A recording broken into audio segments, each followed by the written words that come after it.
بسم اللہ الرحمن الرحیم۔ السلام علیکم ناظرین۔ غزوہ احد میں جب انفرادی مقابلوں میں مشرکین مکہ کا کوئی آدمی زندہ نہ بچا تو انہوں نے اکٹھے ہو کر بھرپور حملہ کیا۔ اس دوران ان کی کچھ عورتیں ان کو اشعار سے اشتعال دلا رہی تھیں کہ وہ غزوہ بدر کی عبرتناک شکست کا داغ دھو سکیں۔ ابتدا کی زبردست جنگ میں مسلمانوں نے مشرکین کے کئی لوگوں کو قتل کیا، جس پر مشرکین فرار ہونے لگے۔ جب کفار بھاگ رہے تھے تو حضرت حمزہ رضی اللہ تعالیٰ عنہ نے ان کا پیچھا کیا۔ اسی دوران وحشی بن عرب نے گھات لگا کر انہیں شہید کر دیا، جس کے بعد حمزہ نے ان کا کلیجہ چبایا اور ان کے ناک کان کاٹ کر ان کے زیور بنائے۔ حضرت وحشی نے جنگ طائف کے بعد اسلام قبول کیا۔ آپ حضرت حمزہ کی شہادت کا واقعہ سناتے ہوئے کہتے ہیں، میں ایک پتھر کے پیچھے چھپا ان کے اپنے نشانے پر آنے کے انتظار میں تھا کہ اچانک صبا بن العزی ان کی زد میں آ گیا۔ حضرت حمزہ رضی اللہ تعالی عنہ نے اسے للکارتے ہوئے اس زور سے تلوار ماری کہ اس کا سر کٹ کے دور جا گرا، اور بس یہی وقت تھا کہ جب حضرت حمزہ میرے نشانے پر تھے۔ میں نے پوری قوت سے اپنا نیزہ ان کی طرف اچھال دیا، جو ان کے پیٹ میں ناف کے پاس لگا اور آر پار ہو گیا۔ ایک مرتبہ وحشی بن عرب ایک وفد کے ساتھ حضرت صلی اللہ علیہ وآلہ وسلم کی خدمت میں حاضر ہوئے۔ رسول اللہ صلی اللہ علیہ وآلہ وسلم کی نظر جب ان پر پڑی تو فرمایا، وحشی تم ہی ہو؟ اس نے کہا جی ہاں۔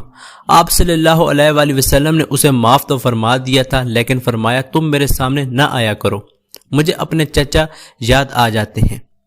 حضرت وحشی دعا کیا کرتے تھے کہ یا اللہ، اسلام کی جتنی بڑی شخصیت میرے ہاتھوں سے شہید ہوئی ہے، اسلام کے اتنے ہی بڑے دشمن کا میرے ہاتھوں سے خاتمہ کرا۔ اسی طرح حضرت حمزہ رضی اللہ تعالیٰ عنہ کی شہادت کا ازالہ ہوگا۔ حضرت وحشی کی یہ دعا قبول ہوئی اور جنگ یمامہ میں آپ نے اسی نیزے سے جس سے حضرت حمزہ رضی اللہ تعالیٰ عنہ کو شہید کیا، نبوت کا جھوٹا دعویٰ کرنے والے مسلمہ کذاب کو جہنم واصل کیا۔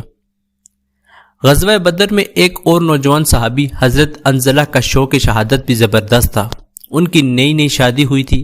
آپ شادی کی پہلی رات بیوی کے ساتھ تھے کہ جہاد کے لیے پکارا گیا۔ جیسے ہی اعلان سنا، لبیک یا رسول اللہ لبیک کہتے ہوئے کھڑے ہو گئے۔ نئی نویلی دلہن نے کہا، رات کے صرف چند گھنٹے ہی باقی ہیں، یہاں ٹھہر جائیے، صبح چلے جائیے گا۔ لیکن عشق مصطفیٰ صلی اللہ علیہ وآلہ وسلم سے محمر اور شوق شہادت سے سرشار حضرت انزلہ رضی اللہ تعالیٰ عنہ بولے، مت روکو، اللہ کے محبوب صلی اللہ علیہ وآلہ وسلم کی جانب سے جو حکم آ گیا ہے اس میں ایک لمحے کی بھی تاخیر روا نہیں۔ میدان احد میں اپنی شجاعت و بہادری کے جوہر دکھا رہے تھے کہ دور سے ابو سفیان نظر آ گیا۔ برق رفتاری سے مشرکین کی صفوں کو چیرتے محافظوں کو گھیر توڑ کر ابو سفیان کے سر پر جا پہنچے۔ تلوار کا بھرپور وار کیا جو گھوڑے کو لگا اور وہ چیخ و پکار کرتا گھوڑے سمیت زمین پر آ گرا۔ حضرت حنظلہ رضی اللہ تعالیٰ عنہ نے دوسرے وار کے لیے تلوار ہوا میں لہرائی۔ قریب تھا کہ ابو سفیان کا سر جسم سے الگ ہو جاتا۔ اس کے محافظ نے آگے بڑھ کر حملہ کر دیا اور حضرت حنظلہ شہید ہو گئے۔ جنگ کے بعد صحابی نے دیکھا کہ ان کی لاش غائب ہے۔ پھر کافی دیر کے بعد لاش اس حال میں ملی کہ اسے پانی ٹپک رہا تھا اور وہ خوشبو سے مہک رہی تھی۔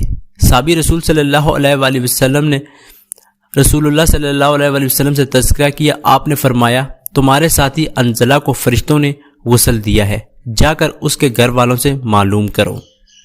ناظرین، اسی امید کے ساتھ کہ آپ کو ہماری آج کی یہ ویڈیو پسند آئی ہوگی۔ اگر آپ کو ہماری آج کی یہ ویڈیو پسند آئی ہے تو ہمارے چینل کو سبسکرائب کرنا مت بھولیے۔ خدا حافظ۔